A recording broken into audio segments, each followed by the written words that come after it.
संगत जी, प्यार से कहना जी, धन निरंकार जी। साथ संगत जी, एक नदी के किनारे दो नाव खड़ी है। अगर हम एक पाँव एक नाव पे रखें, एक पाँव एक नाव पे, ये सोच करके कि जो नाव आगे जाएगी उस पर हम चले जाएंगे। पहले पता तो नहीं है कि कौन सी नाव आगे जाएगी, नंबर मालूम नहीं, तो हम दोनों नाव पे अपना दो पाँव रखते हैं कि जो आगे जाएगी उस पर हम पहले जाएंगे। क्या सत्संग जी ये संभव है? कभी ऐसा हो सकता है? थोड़ा देर सही हम एक नाव पे बढ़ जाएं जो हमें पार लगा दे। समय थोड़ा हो सकता है, आधा एक घंटा, 2 घंटा या एक दिन बीत सकता है, पर पार तो कर सकते हैं ना, आसानी से, बिना कष्ट के। तो सत्संग जी, महापुरुष कहते हैं कि एक ही नाव पे कदम रखो, भरोसे के साथ, विश्वास के साथ। अगर किनारे पे नाव लगी है तो अवश्य ही पार ले जाएगी, आगे या पीछे। इस तरह का भरोसा करके नाव में बैठ जाते हैं। साथ संगत जी, आज संसार में अनेकों नाव लगी है। हम भक्ति के नाव पे कभी इस नाव में तो कभी इस नाव में तो कभी इस नाव में, हमेशा ही बदलते रहते हैं। 2 मिनट किसी और नाव में बैठे, यानी कि आज किसी और भगवान का, कल किसी और भगवान का, परसों किसी और भगवान का। हफ्ता भर तो भगवान आते हैं, रविवार को, सोमवार को, मंगलवार को, बुधवार को लगता है कोई भगवान नहीं आते, बृहस्पतिवार को भी भगवान आते, शुक्रवार को भी, शनिवार को भी शनिदेव है, शुक्रवार को भी संतोषी मैया है, बृहस्पतिवार को भी बृहस्पति भगवान है, शंकर जी हैं, सारे भगवान अब बदलते रहते हैं। भरोसा किसी पे नहीं होता। कभी लगता है कि हनुमान जी अच्छे हैं, कभी लगता है संतोषी मैया अच्छी हैं, इनको भी मन्नतें मान ले। कभी लगता है 16 सोमवार का व्रत किया जाए, कभी लगता है सबको छोड़ो शनि देव को ही पूज लेते हैं। सबको मानने के बाद कभी सोचते हैं चलो छठ मैया को ही मान लेते हैं। तमाम प्रकार का जो है मन्नतें मानते हैं, और सत्संग जी कहते हैं नाव बदलते रहते हैं। पार जाना है या कुछ मुरादें पूरी करनी है, भक्ति तो नहीं करनी है। अगर भक्ति करनी होती तो भक्त तो सिर्फ एक ही भगवान का नाम लेकर के माला जपते रहते हैं, या तो कहते हैं ओम नमः शिवाय, ओम नमः शिवाय, या तो कहते हैं राधे राधे राधे राधे, या तो कहते हैं श्री राम श्री राम श्री राम। पर इसमें से एक नाम पर जो है हमें भरोसा नहीं है। शायद कृष्ण नाम का जो नाव है देर से जाए, विष्णु भगवान का साथ जल्दी जाए, कभी कभी लगता है शंकर जी की जल्दी जाएगी, और इससे भी काफ़ी भीड़ हो रही है, छठ मैया की नाव जल्दी जाएगी। सत्संग जी, जिसकी भी हम भक्ति करें पूर्ण जानकारी के साथ करें और विश्वास से करें, प्यार से स्नेह से करें, अवश्य पार हो जाएंगे, चाहे देर हो या सवेर हो। अगर हमारा श्रद्धा लगन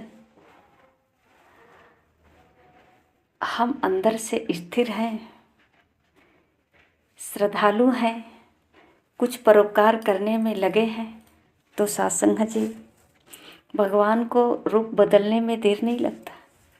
ये अनेकों रूप में है। कहते हैं हरि अनंत, हरि कथा अनंता, कहीं सुनाई बहुविधि सब संता। संत महापुरुष अनेकों प्रकार से इस राह को दिखाए हैं। तो हम कई राह में जाएंगे, कौन सा राह जल्दी जाएगा ऐसा नहीं, कोई एक राह पकड़ लें, सत्य की राह, विश्वास पर चलें, हो सकता है देर सवेर मिल जाएंगे। ये संसार माया की नगरी है, इसमें बहुत कठिनाई होता है विश्वास करना, धैर्य रखना। क्योंकि अगर पड़ोसी के घर में शहनाई बज रही है तो फिर मेरे घर में देर क्यों? इसके लिए चाहे जो भी करना हो शहनाई बजे। बहुत सारे मन्नतें मानते हैं कि मेरे घर में कब शहनाई बजेगा, बजेगा ना। इस संसार में सबके घर बजता है, आगे पीछे सबके घर होता है, होगा।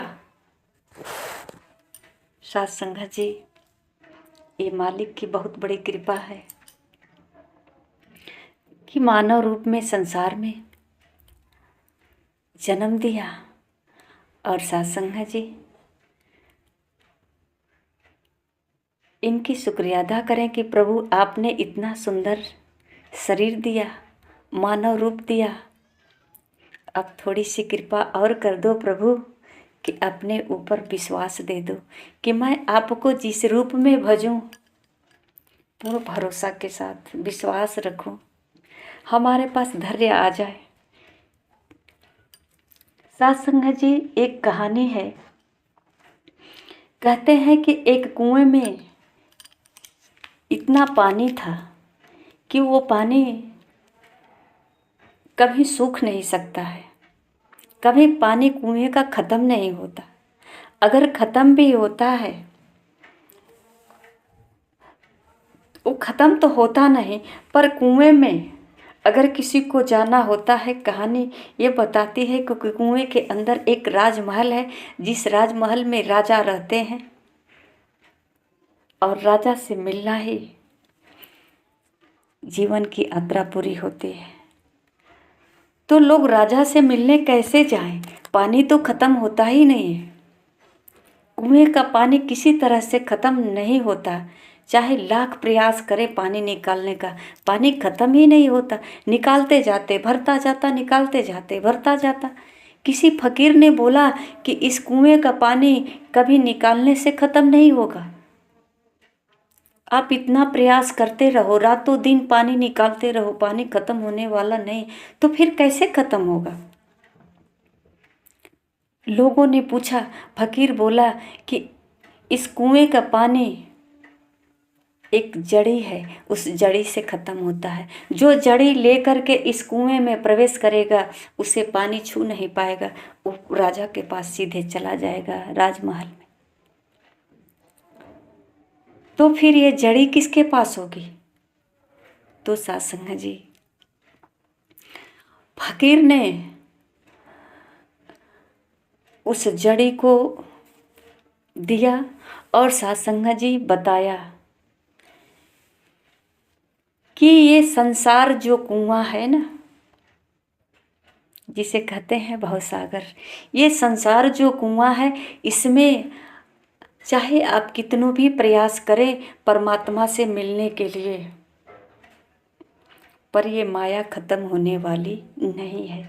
माया हर समय, आप प्रयास करो, किसी भी भगवान की भक्ति करो, पूजा करो, दिन भर बैठकर राम राम राम राम कहो, सुबह शाम कहो, दोपहर में कहो, जब भी कहना है कहो, पर माया से वंचित नहीं रह सकते हो। ये माया से बना हुआ संसार कभी ख़त्म नहीं हो सकता। माया मोह हमेशा घेर रखी है, मायापति से नहीं मिल पाएंगे, ये परम पिता परमात्मा से नहीं मिल पाएंगे, तो फिर कैसे मिलेंगे? तो ये जड़ी सद्गुरु के पास होता है, जो ब्रह्म ज्ञान से, जिसके पास ब्रह्म ज्ञान होता है। सद्गुरु कहते हैं आत्मबोध, self realisation. Through God realisation, जो आत्मा परमात्मा का जानकारी कर लेता है, जिसके पास ये ज्ञान रूपी जड़ी होती है, इस जड़ी से ये संसार छू नहीं पाता। इस संसार को चीरते हुए राजा के पास चला जाता है और संसार छू नहीं पाते। यानी कि संसार की जो माया है कभी विचलित नहीं कर सकती है। जो प्रभु परमात्मा में लीन हो जाता है, जो प्रभु परमात्मा का भक्ति करता है, परमात्मा को जान करके, उसे संसार की माया हिला नहीं पाती, उसे परेशान नहीं कर पाती। अगर परेशान करती भी है तो पराजित नहीं कर पाती, परमात्मा से मिलने से रोक नहीं पाती। जैसा कि इतिहास साक्षी है कि सब भक्तों के साथ माया ने बहुत अपना प्रबलता दिखाई, पर भगवान स्वयं आ जाते अपने भक्त के पास। भगवान के पास जाना नहीं पड़ता, भगवान स्वयं आ जाते। संसार में अनेकों रूप बदल करके अपने भक्तों के पास आए हैं। शास्त्र अनेकों रूप दर्शाया है, अनेक भक्त हैं, अनेकों रूप में भगवान अपने भक्त से मिलने के लिए, भक्त को बचाने के लिए पता नहीं कितने रूप बदल दिए। साथ संगत जी, क्या आज संसार में भगवान नहीं है? इतने जोर शोर से भक्ति हो रही है, क्या भगवान नहीं है संसार में? क्या आज भगवान को रूप बदलने की शक्ति नहीं है, या फिर उस रूप को पहचानने की हमारे पास शक्ति नहीं है? साथ संगत जी, उस रूप को पहचानने की शक्ति हमारे पास आएगी कैसे? अगर वो शक्ति मिलेगी तो हम ये जानेंगे कैसे? परमात्मा को सामने हम देख रहे हैं, कैसे मानेंगे कि यही परमात्मा है? परमात्मा रूप बदल कर आया है, क्योंकि हमने तो हमेशा शास्त्रों में भगवान को तीर धनुष में देखा है, भगवान को मुरली बजाते हुए देखा है। आज किसी और रूप में आ जाएंगे तो कैसे पहचानेंगे? तो साथ संगत जी, सद्गुरु के द्वारा जब भगवान का पहचान हो जाता है, जैसा कि भगवान कृष्ण अर्जुन को बता रहे हैं कि अर्जुन 32 साल तक भगवान कृष्ण अर्जुन के साथ रहे, पर फिर भी अर्जुन भगवान से प्रेम तो बहुत करते थे, निस्वार्थ प्रेम करते थे। क्या निराकार रूप का दर्शन किए थे? क्या जानते थे कि आप भगवान हो, आदि हो, अनंत हो, असीम हो, अथाह हो? आपको अग्नि जला नहीं सकती, पानी भिगो नहीं सकती, हवा उड़ा नहीं सकती। क्या इस बात को अर्जुन को पता था? अगर पता था तो भगवान कृष्ण कुरुक्षेत्र के मैदान में क्यों बताए? क्योंकि अर्जुन साथ रह करके भी साथ नहीं थे, केवल शरीर के साथ थे, ये पार ब्रह्म परमेश्वर के साथ नहीं थे, कभी एहसास नहीं किए। साथ संगत जी, आज सद्गुरु यही एहसास करा रहा है कि आओ आओ रब का दर्शन कर लो। कह तो सब इंसानों से, सद्गुरु चिल्ला करके कह रहा है, देश के कोने कोने में जा कर के कह रहा है कि आओ रब का दर्शन कर लो। साथ संगत जी, बिना परमात्मा की पहचान किए चाहे भगवान अनेकों रूप बदल ले, नहीं पहचान सकते। हम भटकते रह जाएंगे, हमारे बगल से ही भगवान निकल जाएंगे, पर ये माया इतनी प्रबल है कि पहचान नहीं हो पाएगी। साथ संगत जी, जिसके जीवन में सद्गुरु मार्गदर्शक हुए, जिसके जीवन में सद्गुरु का आगमन हुआ है, वही परमात्मा को जान पाया है और वही पूर्ण रूप से भक्ति कर पाया है। साथ संगत जी, उस कुएं के पानी की तरह ये संसार बहुत विशाल है और माया भी बहुत प्रबल है। अगर माया नहीं होती तो ये संसार कैसे होता। इतनी सुंदर संसार माया से ही तो बना है। प्रभु परमात्मा ने ये सारे संसार, इस संसार में इतनी सुंदर प्राकृतिक सब किसके लिए बनाए। इतना सुंदर संसार, इसमें भ्रमित हो गए। मानव आकर के अपने उद्देश्य को खो दिया, भूल गया। और साध संगत जी तमाम प्रकार की भक्ति करने लगा इस संसार को हासिल करने के लिए। संसार में ही जितनी सब कुछ दिख रहा है, इसी को प्राप्त करने के लिए। कभी ये नहीं विचार किया कि इस संसार की जो भी भौतिक सुखें हैं, ये हमारे कर्मों से, हमारे प्रयास से पूर्ण हो सकता है। भगवान ने तो हमारे लिए ही बनाया है, पर हमें हमारे कर्मों के हिसाब से प्राप्त होगा।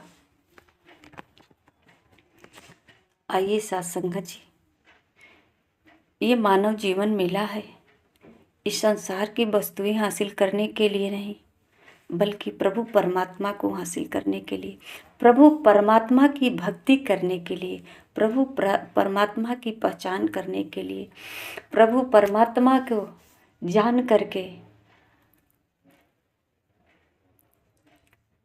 अपने कहते हैं कि स्वरूप का पहचान करके, आत्मा का बोध करके अपने मानव जीवन का उद्देश्य पूरा करने के लिए। साथ संगत जी,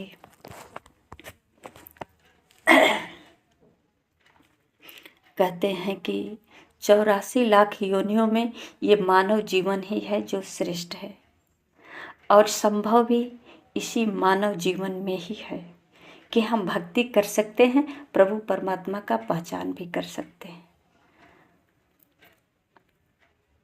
साथ संगत जी, अगर सोचे कि इन आँखों से परमात्मा को देख ले तो आँखें तो यही रहेगी। भगवान कृष्ण अर्जुन से कहते हैं कि इन चरम चक्षु से परमात्मा को नहीं देख पाओगे। कभी कभी ये सच है, होता है, हम अभ्यास करके देखें, आंखें खुली होती है पर हम चित्र का पहचान नहीं कर पाते हैं, क्योंकि हमारा ध्यान नहीं होता है। हमारे सामने से भी कोई व्यक्ति निकल जाता है, कहते हैं हमने ध्यान नहीं दिया, आंखें तो खुली थी। क्योंकि अंदर से जो फोटो जिसको खींचना है, जिसकी जो पहचान करना है, इन आँखों से साध संगत जी कहते हैं वो दिव्य दृष्टि सद्गुरु के द्वारा मिलता है। ये ध्यान, ये ज्ञान, जो हम कोई भी तस्वीर अपने सामने पूर्ण रूप से पहचान पाए। साथ संगत जी, हम जो तस्वीर को पहचानते हैं, कैसे पहचानते हैं? क्योंकि कोई पहचान कराने वाला होता है। उसी प्रकार साथ संगत जी, परमात्मा सब जगह है, पूरे सृष्टि में व्याप्त है, पर हमें पहचान नहीं है। कोई पहचान कराने वाले मिले तो हम पहचान कर ले, और पहचान कर लेंगे तो अब मिलना कठिन नहीं। अब कैसे इनसे मिलना है, क्या करना है, कैसे इनकी पूजा अर्चन करना है, वंदना करना है, सेवा सत्कार कैसे करना है, बस ये कला सीख ले संतों महापुरुषों से, और यही कला कर्मों में उतारे, प्रभु परमात्मा अवश्य मिलेंगे, मिल जाएंगे, मिले हैं। चाहे वो किसी भी युग रहा हो, आज कलयुग हो या द्वापर त्रेता सतयुग, परमात्मा मिले हैं। जो परमात्मा को गुरु के चरणों में आकर जाना है। साथ संगत जी, प्यार से कहना जी, धन्य निरंकार जी।